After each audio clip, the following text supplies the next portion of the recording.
Olá pessoal, vamos aqui para a nossa terceira parte da aula sobre Revolução Russa, concluir este conteúdo, e iniciar já aqui com a parte falando um pouco sobre a União Soviética e o comunismo e algumas críticas. Então, aqui nesta parte, vamos assim dizer, o conteúdo sobre a Revolução Russa em si, ele foi concluído, mas a gente precisa ver também algumas consequências dessa revolução, Então, as diferenças entre o que foi proposto, lá no socialismo utópico, lá nos ideais marxistas, e o que foi implementado. Então, eu coloquei uma tabela aqui que é importante que vocês leiam, e eu vou comentar algumas das outras coisas.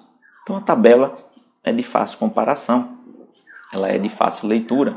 Então, eu peço que vocês deem uma pausa aí e acompanhem, esta tabela e façam uma análise. Ela é fundamental porque, inclusive, serve como ponto, de reflexão e para que vocês possam fazer outras pesquisas aí. Bom, continuando aqui, então, analisando alguns desses pontos, eu vou falar aqui primeiro, a primeira crítica é a crítica ao chamado imperialismo soviético, Ora, quando começou a Revolução, uma das discordâncias que haviam entre Trotsky e Stalin, era justamente como deveria ser gerida aí a continuidade da Revolução, Enquanto Trotsky defendia uma expansão da Revolução do ponto de vista, mais rápido, o Stalin ele defendia, que primeiro era preciso se consolidar para depois expandir, tá certo?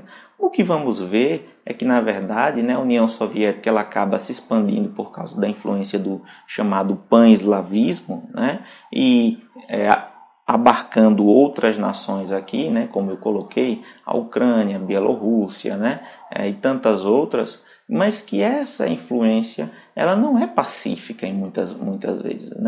Em algumas nações, o que houve foi violência, foi assimilação. Então, a primeira crítica a se fazer, que é pouco feita, é que uma nação que surgiu a partir de uma revolução e que pregava os valores de igualdade, de isonomia, ela passou a ser nada mais nada menos uma continuidade, um novo império, mas não um império monárquico, mas um império diferente, sobre uma nova ideologia. Então a primeira crítica que eu faço aqui é essa, Segunda, o fato de ser uma ditadura, havia apenas um regime, apenas um partido.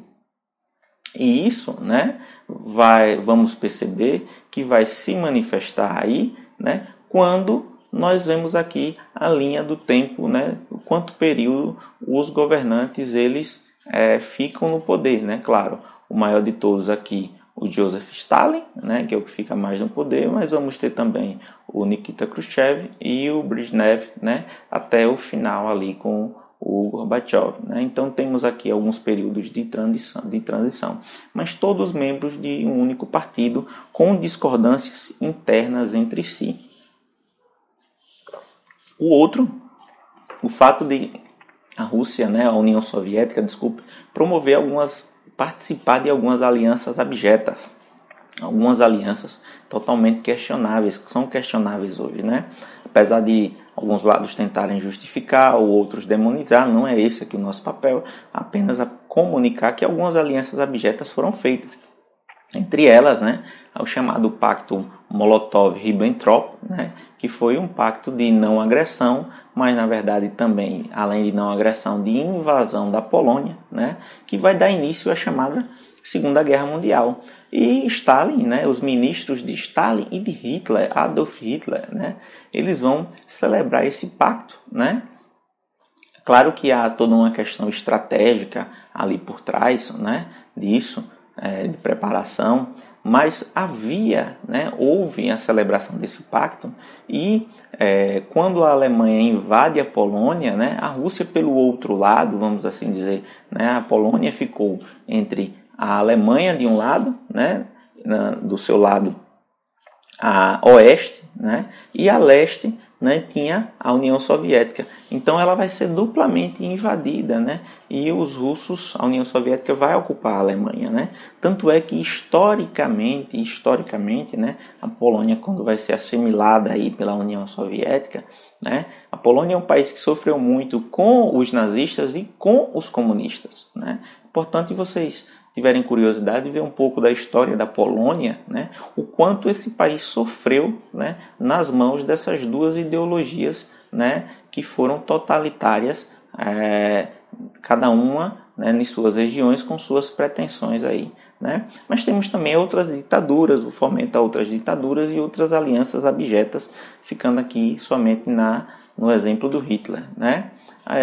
O fomento de outras ditaduras também, né? Então, claro, a partir, né, das ideias de Marx e Engels, nós vamos ver, né, o Lenin, né, implementando na União Soviética, o Stalin, a Revolução Russa, né, a União Soviética se expande e influencia, né, na ditadura comunista chinesa a partir do Mao Tse-tung, né, lá na Coreia do Norte, né, onde nós vamos ter as guerras da Coreia, estamos falando aqui no período de Guerra Fria, né, e na América Latina, né, Cuba e hoje atualmente, infelizmente, a Venezuela. Então, as ditaduras, né, todas essas ditaduras têm influência, inclusive econômica, né, que a União Soviética sustentou durante muitos anos essas nações, menos aqui a Venezuela, né, que já é no pós, né, queda do comunismo oficialmente na Rússia, né, da União Soviética. Então, menos a ditadura venezuelana,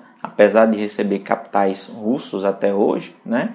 Mas todos esses países aqui e tantos outros, né, essas ditaduras foram fomentadas aqui, principalmente no período do Stalin, tá certo?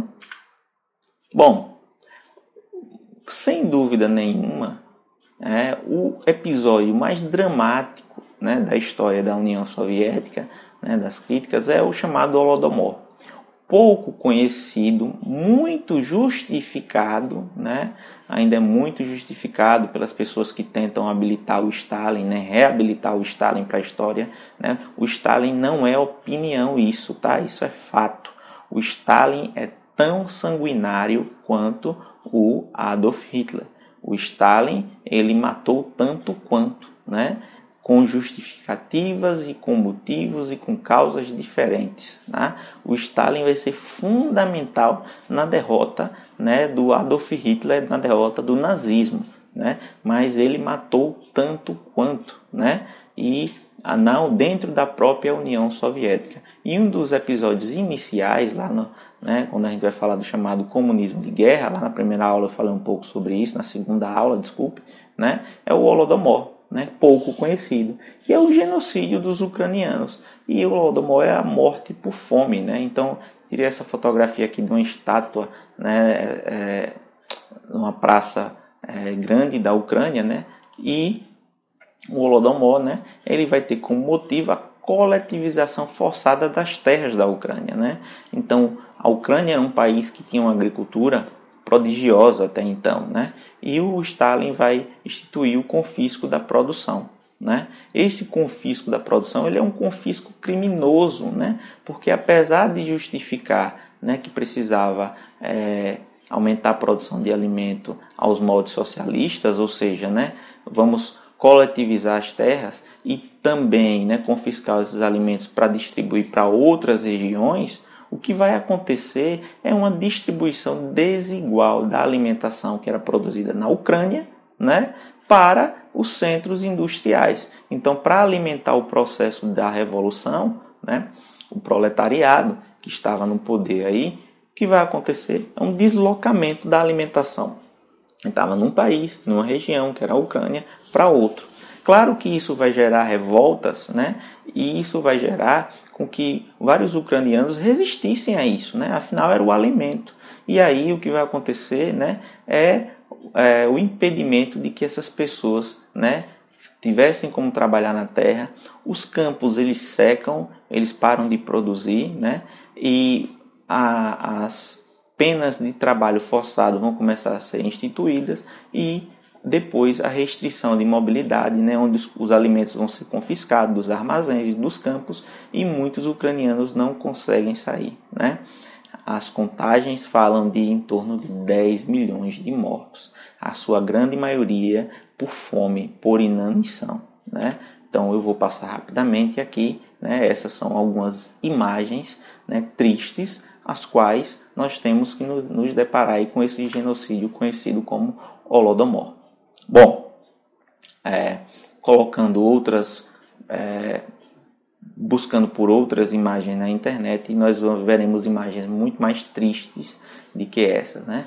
Alguns relatos, inclusive, de que vendia-se corpos humanos ou, né, aproveitavam-se os cadáveres humanos, né, para se alimentar, buscar alimentação. Então, quem estava sobrevivendo a partir de canibalismo.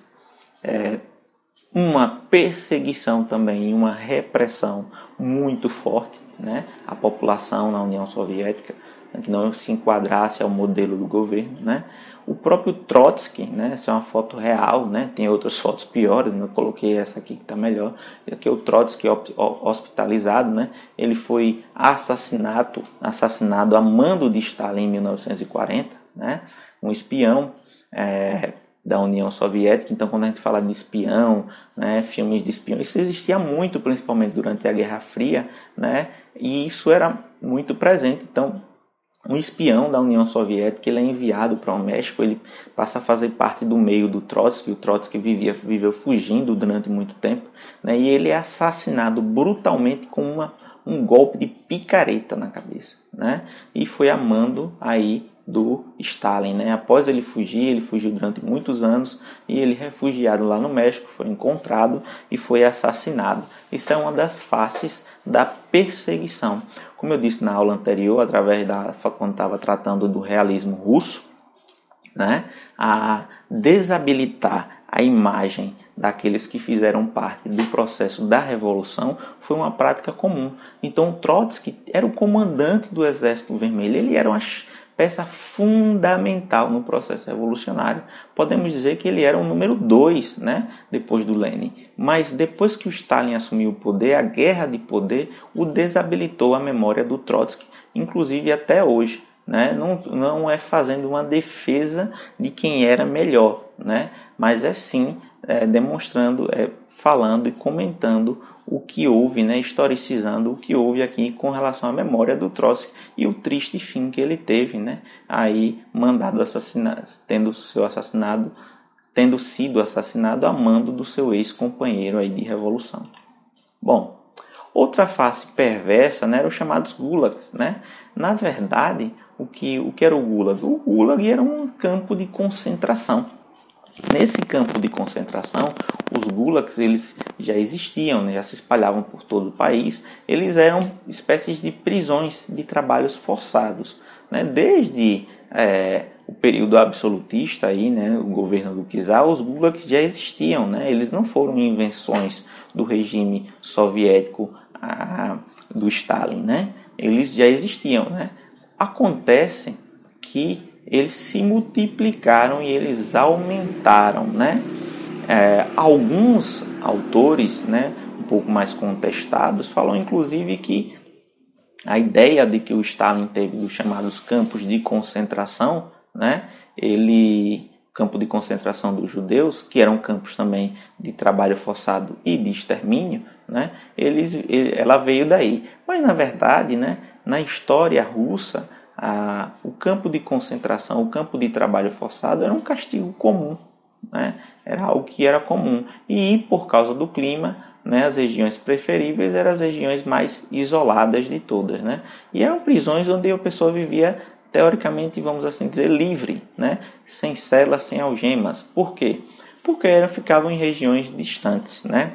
Durante muitos e muitos anos, tudo isso ele foi omitido e tudo isso foi simplesmente, né, escondido, né, já que a Rússia era chamada, a União Soviética vivia sob a chamada cortina de ferro, né, e os gulags se multiplicaram bastante e só foram reduzidos a partir de 1953, após a morte de Stalin, né.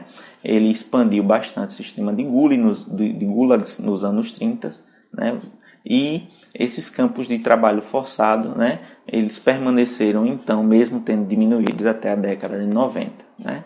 E os horrores dos gulags eles ficaram conhecidos através de uma testemunha ocular, que é o Alexander Solzhenitsyn. né, nesse livro aqui, o Arquipélago Gulag. Eu até coloquei aqui uma referência aqui, um canal famoso de literatura, né, onde faz análise de livros, né. Então eu coloquei aqui uma capa do livro, quem quiser procura aqui, né, esse canal, procura ver a resenha desse livro, que é fundamental para entender um pouco sobre os gulags. E o Alexandre Solzhenitsyn, ele foi, né, um preso num gulag, né, e ninguém esperava sair do gulag, tamanho frio, né, os campos de concentração na Sibéria, né, eles eram espalhados por toda a Rússia, mas os maiores, os principais, vejam aqui, né, o tamanho do campo de concentração, era nas regiões mais inóspitas, né, e não se esperava, porque eram frios extremos, de menos 30, menos 40 graus, né, desertos de gelo, então ninguém esperava que alguém sobrevivesse, né? Mas o Alexandre Solzhenitsyn conseguiu sobreviver, conseguiu sair, né? E virou um crítico feroz aí, né? Da União Soviética e dos seus sistemas de campo de concentração. Bom, finalizando o nosso conteúdo, vamos passar aqui rapidamente sobre o peso geopolítico da União Soviética aí, né? Durante o século XX, né? Ela vai passar por alguns eventos aqui. Por exemplo, a crise do capitalismo de 1929, até onde se sabe, ela passou ilesa, mas há de se supor que é extremamente natural, né? Já que estavam passando por um momento de transição para um comunismo, né?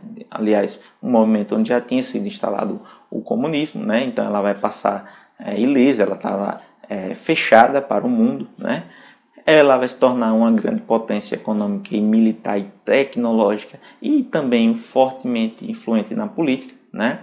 Vai disputar aí com os Estados Unidos a hegemonia mundial, né? Então eu coloquei aqui, por exemplo, do campo econômico, porque vai ter muito dinheiro, inclusive, para continuar fomentando o socialismo, o comunismo em outras nações. Então era uma nação extremamente rica, né? No campo militar tinha exército, ogivas nucleares, armas poderosíssimas, né?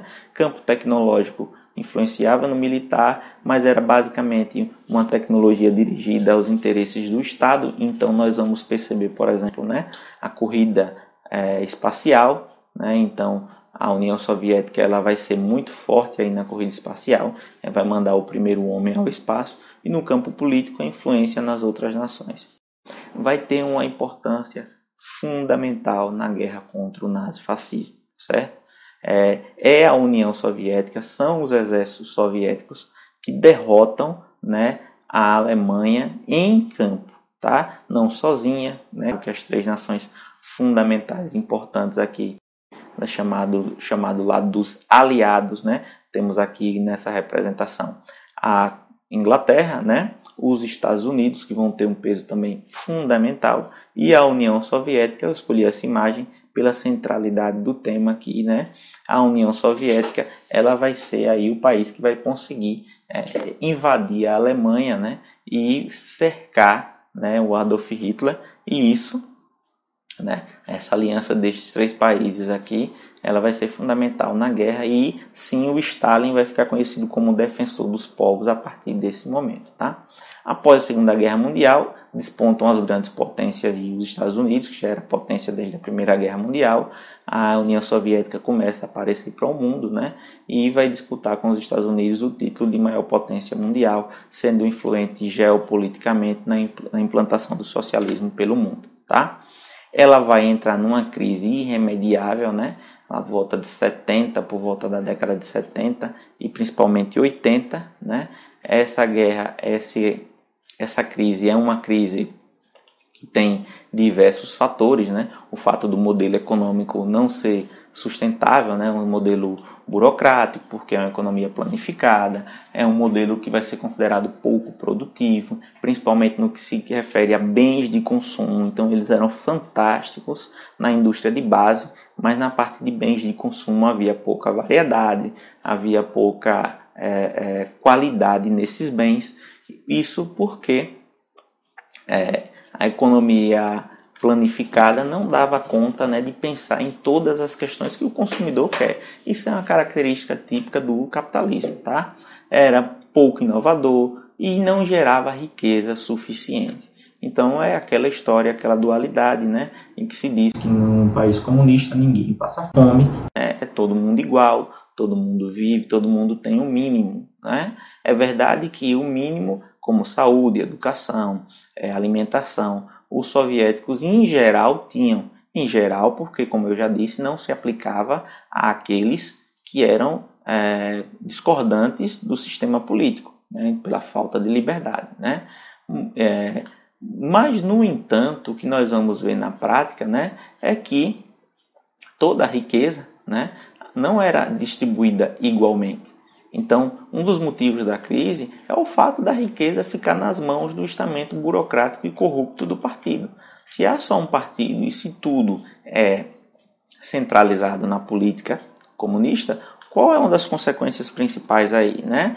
Tudo está centralizado, os cargos são centralizados, são de escolha dos políticos, a produção está centralizada, então não há liberdade econômica, então o poder econômico ele não enfrenta o poder político. Na verdade, o poder econômico e o poder político eles são a mesma coisa, né? Então, o que acontece é que quando a União Soviética acaba, muitos dos novos ricos da Rússia são membros ou ex-dirigentes da União do Partido Comunista Soviético, né?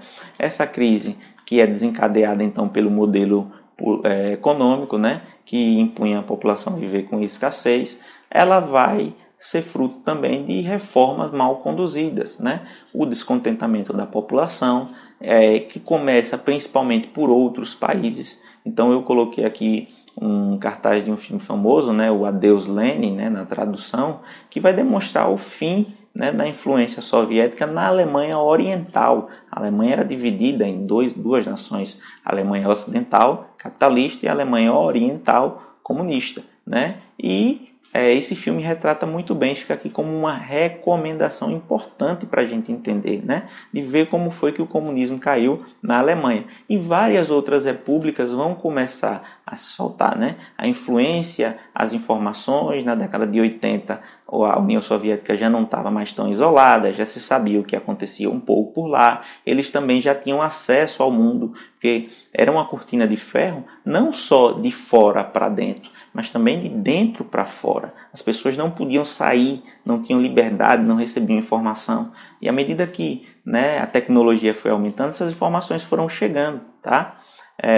Vamos ver então diferenças de qualidade de vida entre os próprios soviéticos, tá certo? Né? Entre aqueles que eram escolhidos pelo estamento burocrático e os que não eram privilegiados, e também diferenças de qualidade de vida, né, entre os cidadãos da União Soviética e os do bloco capitalista. Então, é importante, por exemplo, como uma contextualização, perceber o trabalho que foi feito na Alemanha, né, para integrar o lado oriental, né, ao lado ocidental, a defasagem econômica que havia, né? Então, a Alemanha passou por um processo de reconstrução que teve que dirimir isso com forte investimento, né? Então, até hoje tem-se alguns índices, é uma pesquisa importante. Recomendo que você pesquise isso aí, nessa ideia de contextualizar, ver essas diferenças, tá certo? É a concentração do poder e a corrupção. Então, esse é um conjunto de críticas, né, que vão levar à crise soviética, mas fundamentalmente é uma crise econômica, porque não se conseguia mais manter o modelo, manter a produção, e também não conseguia mais sustentar as outras nações. Tanto que na década de 80, né, esse sustentar das nações comunistas, que eram apoiadas pela União Soviética, elas vão ela vai diminuir, né? E por volta de 1985, se não estou enganado, né, assume o poder, né, o último líder soviético aí, né, o Mikhail Gorbachev, que vai promover algumas mudanças que ficaram conhecidas como Glasnost e Perestroika, tá certo? Eu não vou entrar nesse assunto aqui, mas dá uma pesquisadinha lá, dá um Google, né? Rapidamente você vai ver o conceito de Glasnost e Perestroika, que buscavam o quê? Dinamizar a economia e deixar o país um pouco mais transparente, tá? Isso vai ser, nesse processo de reabertura, né? Vão marcar o início dessa abertura, né? Até que oficialmente a União Soviética termine em 1991 tendo o Gorbachev aí como o último líder, né? E o poder é passado para as mãos do Boris Yeltsin, que é o primeiro presidente do período aí, do novo período da nova Rússia. Assim, pessoal, terminamos a nossa aula sobre Revolução Russa. Essa que é a terceira parte da nossa aula, né? Peço a vocês que sigam as recomendações, tá certo? Bons estudos para todos vocês aí.